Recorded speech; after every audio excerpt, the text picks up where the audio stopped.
With all the new recent clips and trailers we've been getting for Dragons Rising Season 4, one question has remained on my mind. How does Lloyd have two true potentials? Well, I think I found the answer. So, we all know that Lloyd unlocked Golden Power back in Season 2, and that was his true potential. But the thing is, Golden Power is separate from life. Golden Power and life are two different elemental powers, as we've seen from the trailers. For the longest time, we thought that energy, life, or whatever was a combination of the four elements, and that golden power was just simply a powered up form of energy / life. But no, that's actually not the case. They're actually two different things. So here's what I think happened. So the first Spinjitzu master being of dragon blood. Dragons are beings of creation, and by blood have that ability of fire, ice, earth, and lightning to create. And the first Spinjitzu master by blood has that ability, as well as destruction, because he also has the Oni blood. And what I'm thinking is, I think that golden power is the highest form of creation,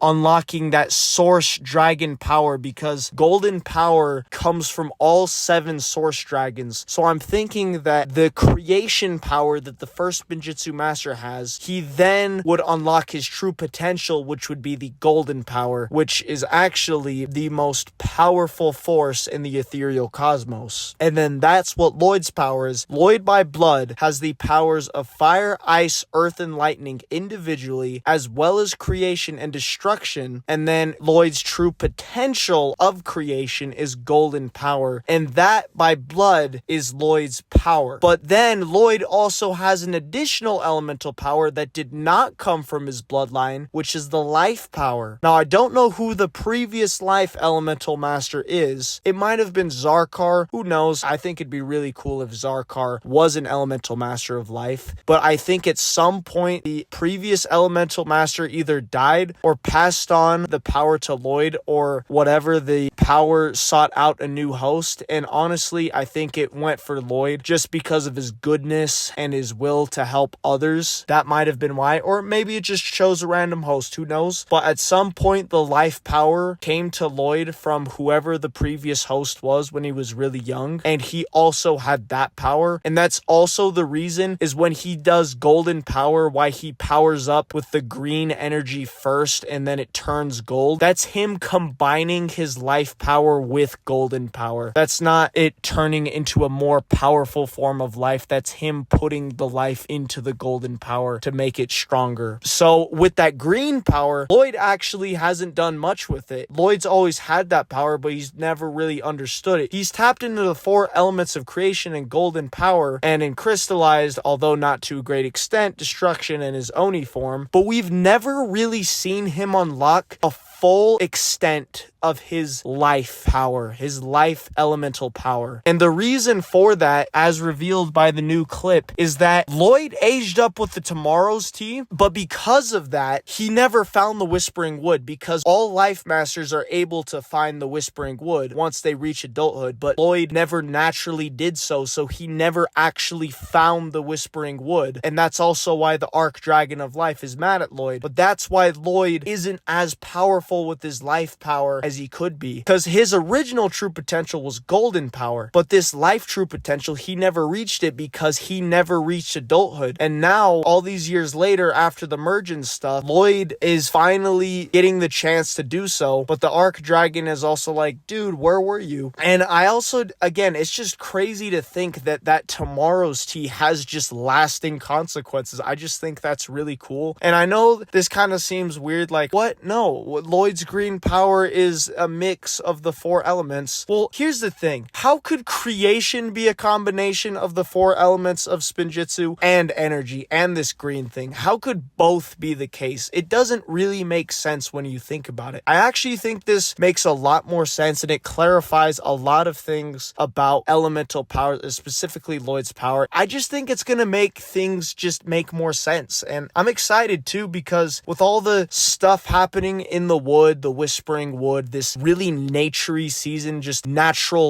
life of the entire realms and stuff. Like, I think there's more to Lloyd's green power than we realize, and I'm really excited to see where that goes. But yeah, so Lloyd's first true potential is golden power, and then his next true potential is gonna be his life potential in the whispering wood, and then his draconis form, which I am just really excited to see. I'm really hyped to see all that happens with the wood, dragon of life, and Lloyd's power. I'm so excited to see more about this green power and just finally have it explained, because I really hope they just fully explain every elemental power, every elemental essence down to a T, so we're not confused about anything. I really hope that eventually we get to that point, but it seems like slowly but surely we're gonna get there, and I am so excited for that. But yeah, that'll be it for this video. I just wanted to kind of try to understand how Lloyd could have two true potentials, and I think I've done so. Again, golden power and then the life power. The golden power by blood, the life power by being the new host of the life elemental power. So yeah, that'll be it for the video, guys. Hope you like and subscribe, and I will talk to you soon. Adios.